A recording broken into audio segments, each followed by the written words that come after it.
საკითხს განვიხილავთ ამ შეხვედრების დროს, როგორც აღმოჩნდა, ძალიან ბევრი თემა, რომელიც მათ აინტერესებს, მათ შორის არა მარტო ევროპარლამენტარებს, არამედ სხვა სამუშაო ჯგუფებს და მათ შორის ნატოს ასამბლეასთანაც ჰქონდა დღეს უკვე შეხვედრა. პირველ რიგში აინტერესებთ ზოგადად ჩვენი ხედვები, როგორ ხედავთ მომავალს, როგორ ვაგრძელებთ ბრძოლას, ზოგადად რა წარმოდგენები გვაქვს და რა ვთქვათ, სად მივდივართ ჩვენთან სად წარმოგვიდგენია და როგორ წარმოგვიდგენია ეს ბრძოლა, როგორ უნდა გაგრძელდეს. არსებობს ამაზე პასუხები, თქვენ გაქვთ ამაზე პასუხები? კი, რა თქმა უნდა, ჩვენ გვაქვს ამაზე პასუხები, ამაზე მიმდინარეობს ძალიან ინტენსიური მუშაობა, მათ შორის კოორდინაციის ნაწილში ახლა ძალიან დიდი ჯგუფია პრეზიდენტის ირგვლივ შეკრებილი, ალბათ იცით და ძალიან ნელ-ნელა დაიწყო და კონტურები გამოიკვეთა კოორდინირებული მუშაობის აქტივისტების, სამოქალაქო საზოგადოების და პრეზიდენტის, ასე ვთქვათ, მეშვეობით ხდება ძალიან საინტერესო ინიციატივების და ასე ვთქვათ, სხვა მოქმედებების კოორდინირება, მათ შორის ამ შეხვედრების იქნება თუ სხვა ვთქვათ აქციების და ასე შემდეგ. მოკლედ ეს კოორდინირება ძალიან მნიშვნელოვანია და გარდა ამისა მნიშვნელოვანია რომ ჩვენ გავაგზავნოთ ჩვენი პროტესტი, რა თქმა უნდა, ყველაფერი მიბმულია საქართველოში,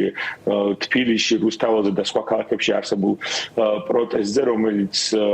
ასე ვთქვათ, უნდა გაგრძელდეს და გახდეს უფრო მასშტაბური, მაგალითად ახლა 31-ის აქცია არის ძალიან მნიშვნელოვანი ამ ნაწილში და უკვე სხვა დანარჩენი ასპექტები, როგორიც არის თუნდაც ევროკავშირის უწყებებთან მუშაობა, თუ სხვა საგარეო საქმეები, ეს რა თქმა უნდა უკვე დამატებითი ეტაპია. როგორც ხვდებით, ეს არის აზრების გაზიარება, კითხვა-პასუხი ერთმანეთის მიმართ, აი ამ შეხვედრებზე ეს არ არის რაღაც მონოლოგები, ანუ უფრო მეტად არის შეხედულებების გაზიარება ერთმანეთისთვის. მე მაინტერესებს თქვენ რა შთაბეჭდილება რჩებათ, აი ახსენეთ კიდეც პრეზიდენტი, ახსენეთ პოლიტიკური ძალები. რამდენად დაგვხვდათ სიტუაცია, რომელიც მიგახვედრებდათ, რომ არის უკვე ნამუშევარი პოლიტიკური პარტიების მხრიდან ამ ხალხთან. რამდენად ინფორმირებული არიან ისინი და აქვთ სრული წარმოდგენა იმის შესახებ, რაც საქართველოში ხდება? ხო, პირველ რიგში ვიტყვი, რომ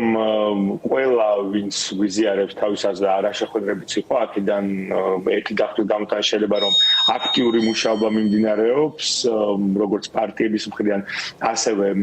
პრეზიდენტის მხრიდან, თუმცა რა თქმა უნდა, ჩვენც მათ შორის მაგიტომ ვართ აქ მოწვეული, რომ მათ აინტერესებთ სამოქალაქო საზოგადოების აზრი და იმ ადამიანების აზრი, ვინც პროტესტში არიან ჩართული თუ დაკავშირებული არიან მათთან. მეცაც გეტყვით, რომ ასეთი ფორმატები კიდევ უფრო მრავალფეროვანი გახდება და ეხლა ბოლო შეხვედრიდან ქალბატონ რასისთან რო ვიყავით შეხვედრაზე, მანდაც გარკვეულად დაიგეგმა, რომ სამომავლოდ კიდევ უფრო აქტიური იქნება კომუნიკაცია სამოქალაქო ჯგუფებსა და ევროპარლამენტ შორის. ეს ძალიან მნიშვნელოვანია, იმიტომ რომ ძალიან ბევრი ადამიანი, ჯგუფი წარმოიშვა ამ პროცესში და ყველამ რა თქმა უნდა აქტიური მონაწილეობა მიიღოს იმ ევროპული მომავლის მშენებლობაში, რომელსაც შეგიძლიათ გითხრათ, რა აინტერესებთ ევროპელ პოლიტიკოსებს საქართველოში ახლა მიმდინარე პროცესის შესახებ, აი ამ პროტესტის შესახებ, რომელსაც სხვადასხვანაირი დინამიკა აქვს, თუმცა უნდა ვთქვათ, რომ უწყვეტია ეს პროტესტი. ხო, რაც აინტერესებს ეგაა, რომ ჩვენი ხედვა როგორია, ზოგადად როგორ უნდა გავაგრძელოთ პროტესტი და როგორ ვფიქრობთ ჩვენ, რომ მივაღწევთ შედეგებს, ეს ერთი. მეორე მომენტი არის ასევე კითხვა სხვა პოლიტიკურ საკითხებზე, როგორც არის თქვათ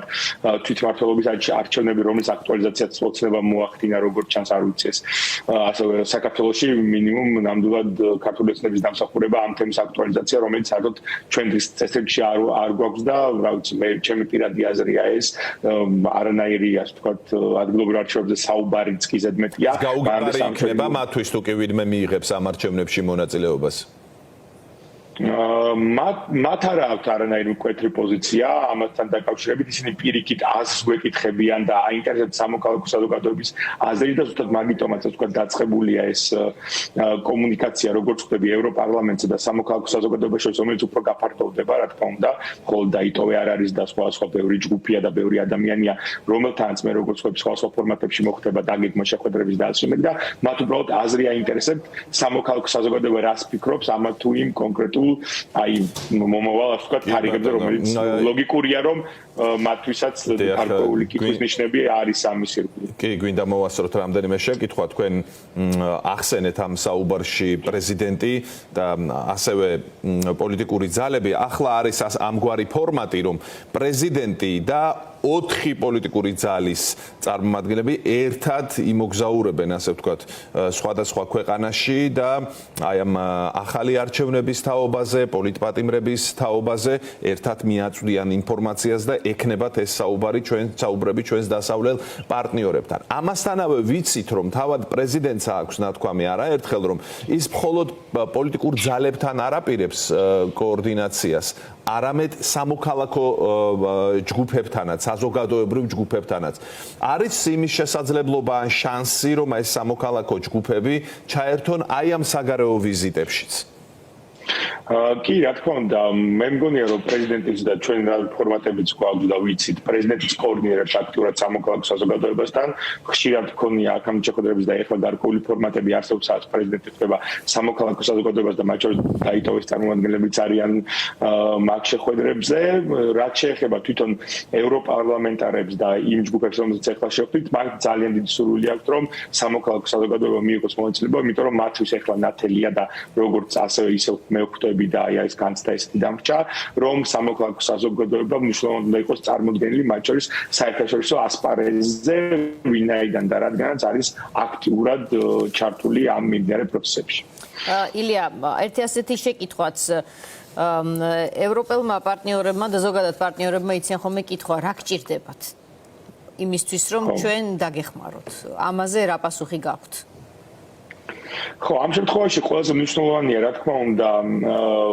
ორი მიმართულებით მათი კონტრიბუცია, ეს არის პირველ რიგში სინდისის პატიმრების მიმართულებით დახმარება და ზეწოლა ხელისუფლებაზე, იმიტომ რომ წარმოუდგენელია რა რეალობაში ჩვენ ცხოვრობ და ჩვენი პატიმრები როგორ მოხვდნენ, ასე ვთქვათ, საპატიმროში და რაც მათ თავს ხდება და ეს არის, რა ვიცი, ნომერ 1 ჩვენთვის მესიჯი და მათთვის თხოვნა, რომ ამ მიმართულებით დაგვეხმარონ, ჩვენ ასევე გაუზიარეთ кейსები, ჩვენ სამ ჩამოვიდოდით ბრიუსელში, მანამდე გქონდა პატიმრების ოჯახებთან შეხვედრა და გავიარეთ მათი თხოვნები და